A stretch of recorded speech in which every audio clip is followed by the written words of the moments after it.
Now, we'll have exclusive information never revealed before about his ties to controversial people and radical groups.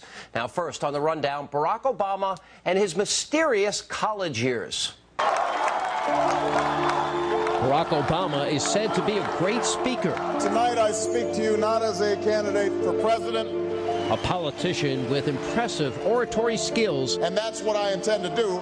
But there's one thing the articulate and well-spoken presidential candidate is mum about, and that's his college years. Now, we know he spent 2 years studying in California at Occidental College, about which he told Newsweek magazine, quote, "The 2 years I spent there were a dead end." Then he moved on to New York and Columbia University, and that's where the roadblock begins.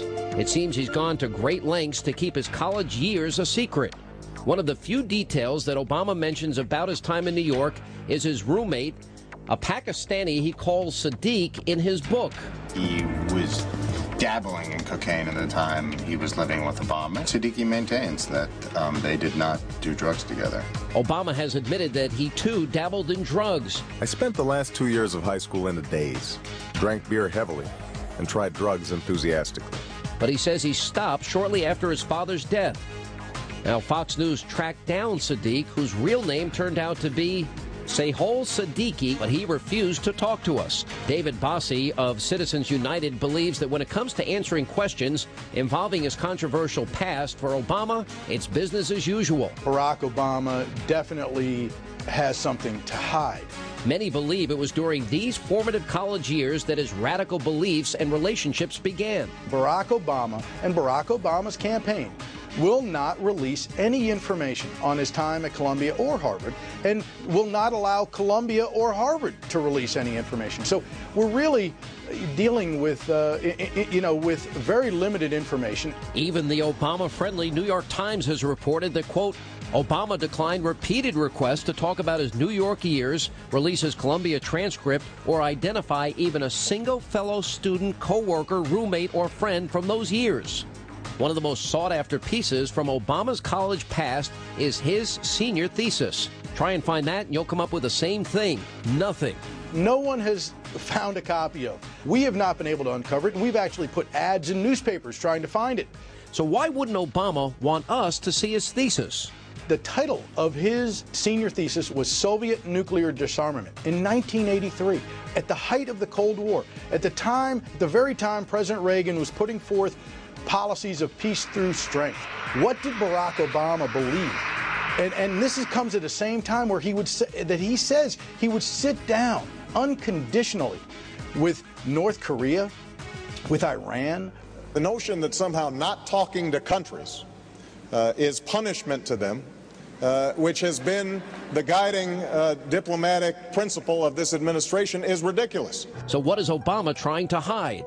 Is he afraid his Columbia transcript and his senior thesis will reveal average grades, or is he trying to hide a blossoming radical philosophy? And what about his time at Harvard? We know that Obama became president of the Harvard Law Review, but we know very little else about his time at the prestigious law school. We don't have a copy of anything at the Harvard Law Review with Barack Obama's name on it. And how did he get into the ultra-exclusive Harvard Law School anyway? Percy Sutton, who's a former borough president of Manhattan and a former lawyer for Malcolm X, may have inadvertently given us the answer. In an interview with a local New York City news station, Sutton said that a known radical extremist with ties to the Saudi government personally asked him to help Obama get into Harvard. I was introduced to him by a friend who's raising money for him. The friend's name is Dr. Khalid Al-Mansour. This explosive interview and piece of evidence appears to connect Barack Obama to Dr. Khalid Al-Mansour, a top advisor to a key Saudi Arabian official and a former mentor to the Black Panther Party. Al-Mansour is a name that most Americans are not familiar with, but he is a familiar figure in African-American communities here in the United States and Muslim communities around the world. Al-Mansour is an author, a lawyer, a Saudi advisor, an Orthodox Muslim, a black nationalist, and an outspoken enemy of the State of Israel. Take a listen to his views on Jewish people. But the white Jews took over Judaism. And they are the ones who are saying, we want Jerusalem. We want Samaria. We want the Arab land. And they say, when you ask them, why do you want them? They say, God gave it to us. That's a lie. And listen to what he says about white America.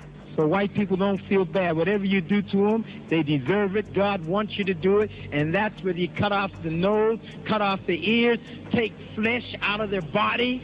Don't worry. God wants you to do that. That sounds like some of Obama's other friends. Oh, I am so glad that I got a God who knows what it is to be a poor black man in a country and a culture that is controlled by and run by rich white people. Before entering Harvard, Obama worked briefly as a community organizer for the Chicago-based Gamaliel Foundation, which is founded on the principles of the radical socialist Saul Alinsky, considered by many to be the godfather of community organizing. Tell us about, for example, the relationship as it relates to the belief system of Saul Alinsky.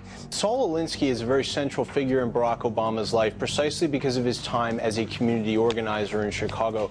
The community organizing he's involved in, a lot of people hear that community organizer. They get a very different picture from what this is. If you read Alinsky's Rules for Radicals and Reveille for Radicals, what you find is a philosophy that's very calculating. How can I manipulate people into following a certain course of action that I want them to take? That is his, that's the underlying philosophy here. This is a formative time in his life. He refuses to answer any questions. His campaign refuses to answer any questions. And the American people have the right, and we must demand to know why he did that. What influences? Was it Saul Alinsky? Was it any other socialist? We know he went to socialist speeches and activities. What were his activities? Who was he associating himself with, and what was he listening to? What were his influences? So those are the questions we need to know before we make an educated decision in November. Obama's reluctance to talk about, quote, the college years adds to the growing suspicions of many that the Illinois senator has a background in radicalism that he'd rather not talk about. Keep moving. And coming up next, Barack Obama, the community organizer. Now, was this the beginning of a grand scheme perpetuated by radicals? You'll be hearing from a man who says it is. And then the senator is trying to hide his ties to Weather Underground leader William Ayers, but we'll expose the truth behind his relationship with the admitted unrepentant terrorist. Coming up.